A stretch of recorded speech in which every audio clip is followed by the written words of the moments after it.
Hello good morning students, कैसे हैं आप सभी। आई होप सभी अच्छे से होंगे। तो स्टूडेंट्स, आज हम पढ़ेंगे क्लास 8 की सामाजिक विज्ञान बुक का थर्ड चैप्टर, जिसका नेम है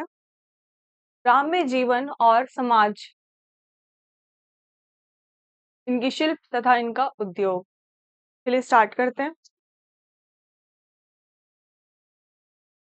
सन 1757 ईस्वी के प्लासी के युद्ध ने भारत के राजनीतिक हालातों पर गहरा प्रभाव डाला और इस युद्ध की सफलता ने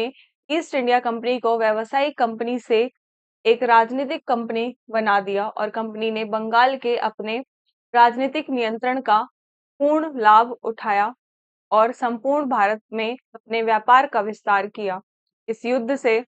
पूर्व ईस्ट इंडिया कंपनी को भारत में व्यापार करने के लिए सोना और चांदी के सिक्के इंग्लैंड से मंगाने पड़ते थे, परंतु अब वह बंगाल से प्राप्त होने वाली आय को भारतीय वस्तुओं के निर्यात में निवेश कर सकती थी, जिससे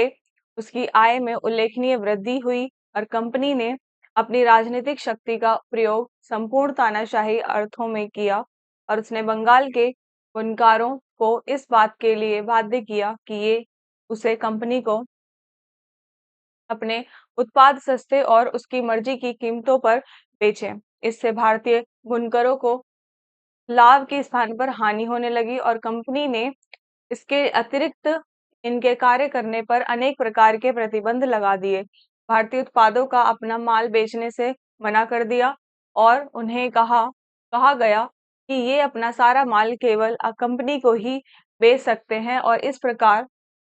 कंपनी ने अपनी व्यापारिक प्रतिस्पर्धा के मार्ग में भारतीयों तथा विदेशियों दोनों को पूरी तरह से हटा दिया, ताकि उनके द्वारा बंगाल के शिल्पकारों को ऊंची कीमतें या मजदूरी देने पर भी प्रतिबंध लगा दिया। और अंग्रेजों द्वारा अपनाई गई इस प्रकार की आर्थिक नीतियों ने भारतीय अर्थव्यवस्था को पूर्ण रूप से मजदूरी देने पर भी प्रतिबंध लगा दिया और अंग्रेजों के द्वारा अपनाई गई इस प्रकार की आर्थिक नीतियों ने भारतीय अर्थव्यवस्था को पूर्ण रूप से परिवर्तित कर दिया और अब इस अर्थव्यवस्था की संरचना एवं प्रकृति ब्रिटिश अर्थव्यवस्था की आवश्यकताओं पर आधारित थी और उसी के अनुसार संचालित भी होती थी। तो ये प्लासी का युद्ध आप देख सकते हैं, उसका चित्र है। भूमि संबंधी नीतियों की बात करें तो अंग्रेजों द्वारा विभिन्न प्रांतों एवं भूमि संबंधों ऐसी नीतियां अपनाई गईं जिनके स्वरूप किसान तो किसान बल्कि जमींदार भी शोचनीय हालत का शिकार हो गए और ब्रिटिश शासन में भारतीय कृषि का व्यापारीकरण होने से भारतीय उद्योगों को पोषित होने का अवसर नहीं मिला, क्योंकि 18वीं शताब्दी में भारत में औद्योगिक विकास ब्रिटेन में फ्रांस, बेल्जियम व अन्य यूरोपीय देशों के मुकाबले नाम मात्र का भी नहीं था। ब्रिटेन औद्योगिक क्रांति के बाद 1740 से 1760 अनेक सूती कपड़ा मिलें एक के बाद एक विकसित हो गई थी तथा उनके लिए प्रचुर मात्रा में कच्चे माल की जरूरत पड़ती थी और इन मिलों की इसी जरूरत को पूरा करने के लिए अंग्रेजों ने भारत में कपास के उत्पादन में वृद्धि करने के लिए अनेक बड़े प्रयास किए। परिणाम स्वरूप भारत में कपास उत्पादन क्षेत्र में वृद्धि हुई तथा समय के साथ साथ कपास का उत्पादन बहुत बड़ी मात्रा में बढ़ा और भारत में चाय, नील तथा कॉफी के उत्पादन को भी विशेष रूप से प्रोत्साहित किया गया और क्योंकि विदेशी व्यापारिक बाजार में इनकी बहुत मांग थी, तो अंग्रेजों द्वारा अपनाई गई नवीन भूमिकर प्रणाली साहूकारों के लिए बहुत मददगार सिद्ध हुई। ब्रिटिश काल से पूर्व साहूकार ग्राम समुदायों पर पूर्ण रूप से आश्रित होता था। अंग्रेजों ने अपनी कर प्रणाली के द्वारा भूमि को एक हस्तांतरित वस्तु बना दिया था, जिसके कारण साहूकार के लिए किसी अन्य व्यक्ति की भूमि पर अधिकार करना संभव हो गया था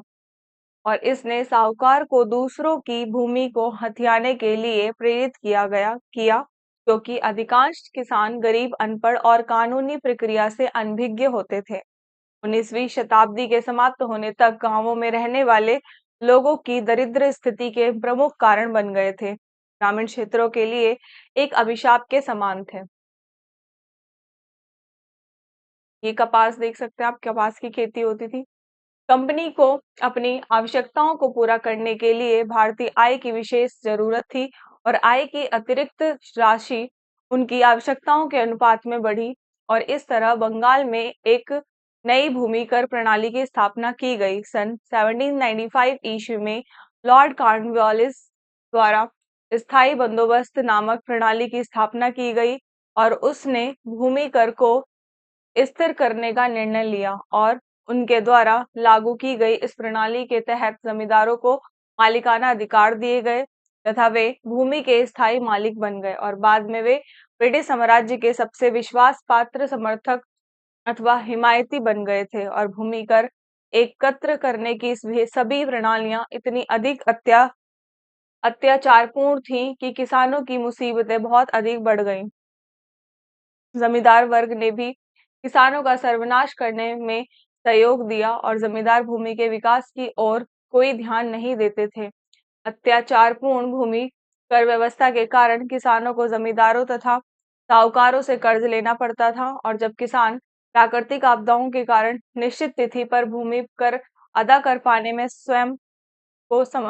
असमर्थ पाते थे, तब उनके पास अपनी खेतों को बेचने या उन्हें किराए पर रखने के सिवा कोई अन्य रास्ता न बचता था और एक समय बाद उनके द्वारा अपने संकट के समय में रखी गई भूमि ने भी उन्हें भूमिहीन बनाने में विशेष योगदान दिया और इस प्रकार कृषि का खास पतन हुआ। भारतीय किसानों ने अंग्रेजों की शासन प्रणाली विशेषकर उनकी भू संबंधी नीतियों के प्रति गहरा असंतोष था क्योंकि ये नीतियां किसी भी प्रकार से उनके लिए उपयोगी नहीं थीं। अंग्रेजों का एकमात्र उद्देश्य था भारतीयों की कीमत पर विस्तार एवं समृद्धि प्राप्त करना। अंग्रेजों द्वारा अपनाई गई भूमि कर नीतियों ने भारतीय किसानों और जमींदारों को पूर्णतः बर्बाद कर दिया और इन नीतियों के फलस्वरूप किसान निरंतर शोचनीय दशा को प्राप्त हुए, जिसके फलस्वरूप वे पलायन करने के लिए विवश हो गए और इस पलायन ने संपूर्ण गांवों को बृहद स्तर पर विनाश किया और भारत को एक निर्धन देश बना दिया। ग्रामीण क्षेत्रों की तरह ही भारत के जनजातीय क्षेत्रों में अंग्रेजों ने अपना नियंत्रण किया और प्रशासनिक विस्तार किया और इसके फलस्वरूप जनजातीय लोगों का वृहद पैमाने पर शोषण हुआ, जिसने उन्हें विद्रोह करने के लिए प्रेरित किया और इसी कारण भारतीय परिवारों को दो वक्त की रोटी जुटाने में भी असमर्थ कर दिया और इस तरह लोगों के भूखों मरने की नौबत आ गई और किसान पूर्ण रूप से कर्ज के जाल में फंस गए और इस प्रकार अंग्रेजों द्वारा अपनाई गई भू संबंधी नीतियों ने इन सबसे संपन्न राज्य का सर्वनाश कर दिया। अंग्रेजों द्वारा स्थापित किए गए अधिकांश पौधारोपण क्षेत्रों अथवा बागानों पर सिर्फ उन्हीं का नियंत्रण था। चाय, नील, कॉफी के अलावा अंग्रेजों ने अन्य फसलों जैसे कि जूट के विकास में भी अपना ध्यान केंद्रित किया क्योंकि अमेरिका तथा यूरोप के बाजारों में जूट से बनी वस्तुओं की भारी मांग थी और इसके विपरीत सामान्य भारतीय कृषक व पर इस व्यापारीकरण का नकारात्मक प्रभाव हुआ, जिससे अधिकांश भारतीय कृषक बुरी तरह आक्रोशित थे। पुरानी जमींदारी प्रथा का उन्मूलन एवं नव भूस्वामित्व का उदय। ब्रिटिश साम्राज्य के प्रथम कुछ दशक बंगाल तथा मद्रास प्रांत में पुरानी जमींदारी प्रथा के उन्मूलन के साक्षी रहे और 1815 ईस्वी तक बंगाल की लगभग आधी भू संपत्ति उन जमींदारों के हाथों से निकल चुकी थी जो गांवों में रहते थे तथा जो अपने काश्तकारों, व्यापारियों एवं अन्य धनाढ़ वर्ग को सम्मान देते थे। अनेक भूस्वामी किसानों एवं अधिभोग काश्तकारों के पास अपनी जोत के स्थायी मालिकाना आयकर थे, इसीलिए उन्होंने भूमि को स्वयं बोने के बजाय उसे अत्यधिक दरों पर ठेके पर देना लाभप्रद समझा और अतः भूस्वामित्व न केवल जमींदारी प्रथा वाले क्षेत्रों में बल्कि रैयतवाड़ी क्षेत्रों में भी भू संबंधों की प्रमुख विशेषता बन गया और जब समस्त विश्व में कृषि का आधुनिकीकरण हुआ तथा कृषि क्षेत्र में क्रांति आई, तब भारतीय कृषि क्षेत्र निष्क्रिय ही रहा और नील की खेती कराने वाले अपनी जातियों के कारण बदनाम थे क्योंकि वे किसानों को नील की खेती करने के लिए बलपूर्वक विवश करते थे और इनके इन अत्याचारों को 1860 ईस्वी में बंगाली लेखक दीनबंधु मित्र ने अपने नाटक नील दर्पण में जीवंतता से प्रस्तुत किया था। ब्रिटिश शासन के विरुद्ध की बात करें तो 1765 और 1865 के मध्य देश के विभिन्न क्षेत्रों में जनजातीय लोगों में अंग्रेजों की कटुतापूर्ण नीति के विरुद्ध विद्रोह किए और इन विद्रोहों में किसानों ने भी महत्वपूर्ण भूमिका निभाई और इस कड़ी में प्रथम शक्तिशाली विद्रोह बंगाल में अंग्रेजों की विजय के पश्चात हुआ था, जबकि विद्रोह करने वाले अधिकांश व्यक्ति किसान ही थे, जिन्होंने अपने आप को सेनाओं के रूप में संगठित कर लिया था। नौ जनजातीय विद्रोह की बात करें तो इस काल में अनेक जनजातीय विद्रोह हुए और इनमें से कुछ प्रमुख विद्रोह थे भीलों का विद्रोह, जिसे मध्य प्रदेश तथा महाराष्ट्र में होते हैं, कोल विद्रोह बंगाल और बिहार उड़ीसा, गोंडो तथा खोड़ो का विद्रोह उड़ीसा में, कोली विद्रोह महाराष्ट्र, मेड़ो का विद्रोह राजस्थान, संताल विद्रोह बंगाल एवं बिहार और उत्तर पूर्वी भारत में भी अनेक जनजातीय विद्रोह हुए, जैसे कि खासी लोगों द्वारा काफी लोगों द्वारा किया गया विद्रोह, जिसका नेतृत्व यू फिरोज सिंह ने किया था और इनमें से अनेक विद्रोह ऐसे थे जो लगातार कई वर्षों तक चलते रहे और उदाहरण के लिए भीलों का एक विद्रोह 1817 ईस्वी में प्रारंभ हुआ तथा 1871 तक लगातार चलता रहा और बिहार में छोटा नागपुर क्षेत्र में 1890 के दशक में मुंडा विद्रोह हुआ और यह विद्रोह बिरसा मुंडा के नेतृत्व में हुआ था। 1990 में बिरसा मुंडा है के नेतृत्व में हुए विद्रोह को कुचल दिया गया था और बिरसा मुंडा को बंदी बनाकर जेल में बंद कर दिया गया था, जहां कुछ समय बाद ही उसकी मृत्यु हो गई और ऐसा माना जाता है कि उसे विष देकर मारा गया था। टिकेंद्रजीत ने मणिपुर में अंग्रेजी शासन के विरुद्ध में एक विद्रोह का नेतृत्व किया था, परंतु अंग्रेजों ने इस विद्रोह को कुचलने में सफलता पा ली थी तथा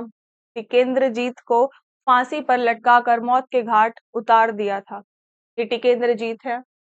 19वीं शताब्दी के उत्तरार्ध में एक विलक्षण विद्रोही घटना देखने को मिली और यह था 1835 ईस्वी का संथाल विद्रोह। संथाल मूल रूप से उत्तर पूर्व में मानभूमि, बराभूमि, हजारीबाग, वीरभूमि, मिदनापुर, बंकुरा आदि क्षेत्रों से संबंध रखते थे। ब्रिटिश सरकार की भू कर प्रणाली को लेकर 1893 से 1894 तक असम के मैदानी भागों में श्रृंखलाबद्ध किसान विद्रोह हुए। तो नेक्स्ट क्लास में हम शिल्प और उद्योग के बारे में पढ़ेंगे स्टूडेंट्स। आई होप आपको आज की क्लास बहुत ही अच्छे से समझ आई होगी। Thank you so much.